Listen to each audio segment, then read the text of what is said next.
Welcome to my apiary.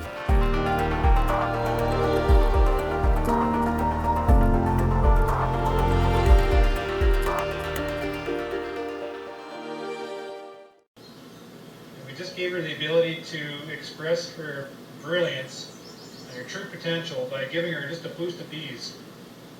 And if someone would shake that colony out because they're small, they're missing the point that they're small.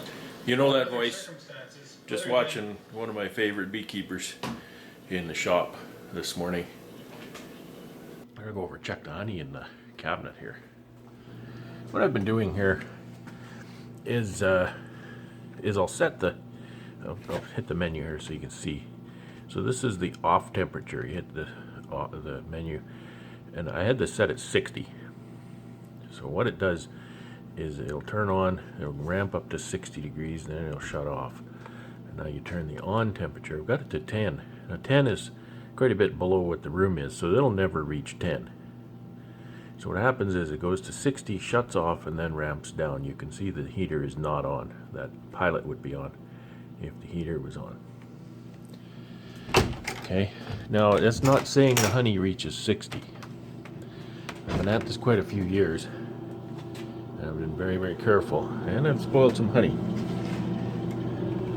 So what we've got here, we've got some honey that's nice and warm, but there's no crystals at all in the bottom. 500 gram jar here, no crystals at all in the bottom. So that's nice. That's my little sensor that transmits to the house. And you can see I've fashioned a little bit of a stand here. I've got another set of these risers, so I can put two shelves above, so 3 pallets. I can put honey down there, another one there, and I can actually set another one up here. If I want to do lots of jars at once, or even if I do jars and I want to just store boxes at a warm temperature, then I can do that too. It doesn't work if you put boxes in here with granulated honey. The boxes are too well insulated. It doesn't work. Matter of fact, one of the keys here is to make sure jars don't touch anything. They don't touch each other. They can be real close, but they can't touch the sides or the back. This one seems like, well, it's not quite touching the back. So that's why I have them set out this way. Pallets are ventilated, of course. The air moves up them nicely. The back of the pallet, actually, this riser sticks out beyond the runner, so I can't push it back against the back of the cabinet, so the air will not be blocked from coming out that way. This works really well. I'm very pleased with how this works. It's the 8th of January, 2021. I'm out here in my t-shirt. I'm not the least bit cold. It's not even sunny. Look at the sky is all gray. It's maybe 1 degree below. Of course, don't forget, I'm not in a part of the world that uses the antiquated Fahrenheit system. So that's really warm. That's getting up close to the freezing point, melting point, however you want to look at that. But you can hear a bit of a hum in the back here. And that's the bee barn fan. And it's kind of working overtime. Once it gets up to -2, -1, the fan starts to run quite a bit, keep the bees cool. Let's go in and look at those. And I've got my little infrared FLIR camera here, and we'll take a look at a few of the colonies and see what kind of signatures we can see in there. Hopefully we have 111 signatures. That'd be nice. This fan.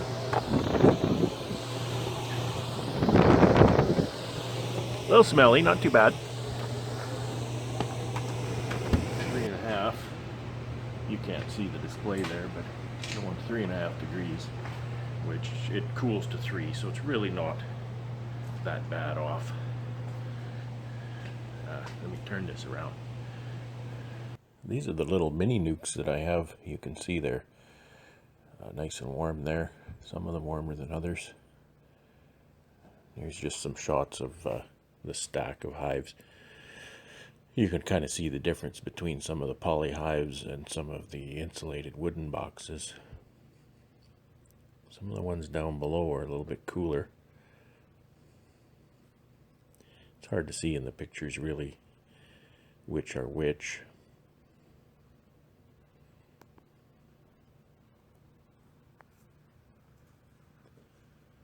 But the entrance is glowing yellow like that is very nice to see. So you can see the handles in the poly boxes. Here's a cool nuke in between a couple warmer ones. The poly nukes are on top, so you can often see the difference of the top row. These are all insulated wooden 10-frame boxes with the little entrances glowing. See the one on the very left on top, you can't hardly see it. It looks kind of dark, so there might not be much going on in there. Some wooden boxes here. Getting closer shots to the entrance. That one on the left, that's not insulated, so you can see the wooden box glowing better than the one on the right. Some poly boxes. So those two poly boxes on top, on the right, they're kind of dark, so there might not be much going on in there. And just some shots of the entrances inside some of these hives. It looks really neat because it looks like they're molten lava or something in there. So you can see the frames. That's a very small cluster in the back, so that might not make it.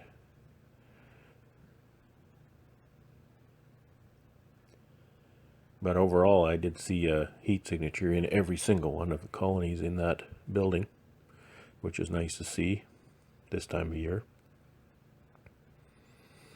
In the entrance up under the frames. Some of these are kind of hard to see what they really are.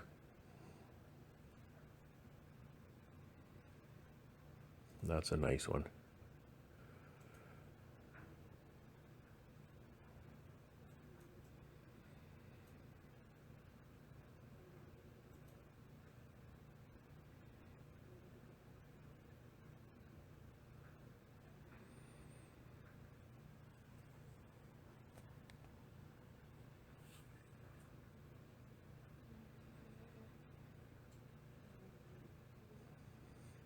Even though they're kind of hard to make out, some of them look kind of neat with the different signatures. It's just interesting to see where the heat shows up in the different hives. There's a lot of heat showing on the top above the insulation. I hope you found that interesting. I find it interesting to see those heat signatures in the hives, especially if you can actually see in that entrance and look up at the bottom of the frames and see the bees in there all warm. If it's warm, it's there and it's alive. That's what I need. Hopefully they can stay like that for another 2 months. Could start to count now. 2 months. They should be out of there in 2 months. Hopefully my insulation project and my insulation theory allows me to take those out of there. You know, I want to say earlier than I might otherwise, without deleterious effects on them. So I went through that kind of fast, but you see those little mini nukes? I've got those mini mating nukes. I've just got 2 of them stacked. And so we've got 5 mini frames over 5 mini frames, and then there's 4 of those in that box. And I can see a signature off each one of those still. So that's really exciting. I'd love to be able to winter those regularly. Then that would extend my queen rearing season on so that I could fill my minis at the end, get them built up to a nice little cluster, winter in there, and have myself some spring queens ready to go for splits and increase and whatnot. So that was a really exciting thing. I want to give these a lift. It was suggested to me that these have obviously pooped themselves really bad, and I know they were bearding a while back. And there's this one And there's this one here. So there's a lot of poop here. That's not what you want to see. And you know, the entrance on this one, there's bees there, whatnot. So it was suggested to me that they might be light on feed. I mean, they might have starved already. It didn't show that on my infrared pictures, but gotta give them a little bit of a lift. It'll be real easy here. They're on top, and see what's going on. I know I'm gonna regret not wearing my veil and bee jacket. They crawl down my smock here, sting me in the back of the neck. They're surprisingly active, flying around a little bit. It's 3 degrees in here according to the controller, so I'm going to give this one a lift, see what it feels like. Well, that made a buzz. That one's very heavy. That one's not light, but it's not heavy at all. And that one is definitely lighter than this one. Some of them definitely are heavier than others. So what do?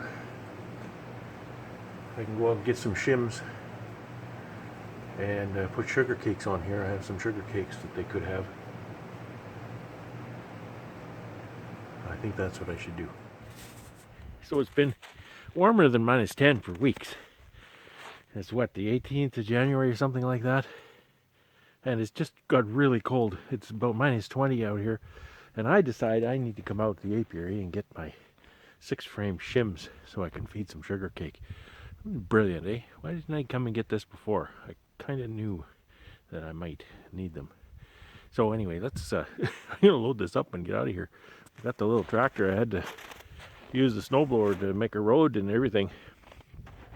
Fortunately, there's not too terribly much snow here, but I gotta get at this. I'm cold. These are the shims that I need. I'll just throw them on this pallet. But I'm gonna shut the video off and use both hands. This is cold. Okay, I don't have very many, but that's all I've got. Let's get out of here. Some people ask if you can manage the bees, open them up in the winter in the building. Don't plan on it. It's nasty. You can see I've just been getting things ready here, and I've stirred them up already. You see they're coming out here. This one seems to have enough weight to it. The 2 on the end, this one seems to be a bit light, but you can see them pouring out here. There's a hole in the top here, pouring out there too. So I'm gonna try and add a shim and a feed cake to this one. We'll see how that goes. I got my ladder here. I can get up there. I'm all dressed up, got my hood up here so that they don't crawl up they tend to go down my neck and sting me. Yeah, too bad I don't have a bee jacket, eh? I didn't have one handy.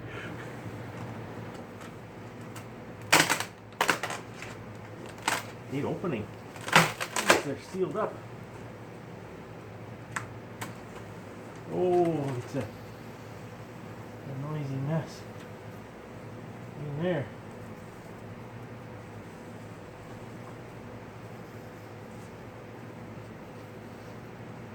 I don't know about this.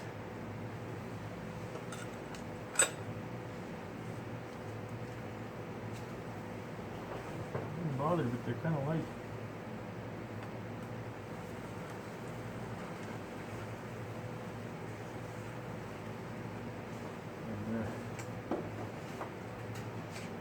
Decent population. So, see if we can do this. Snug this baby on there.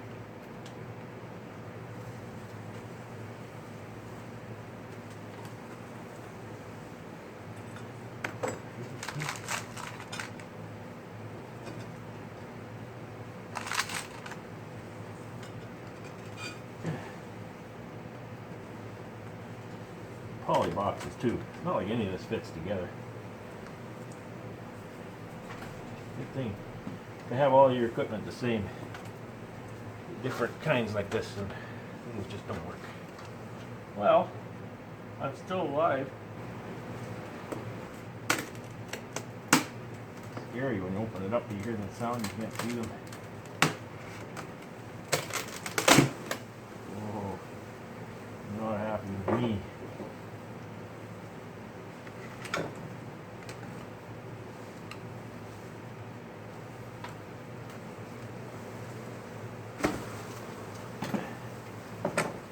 Yikes. Should have my gloves.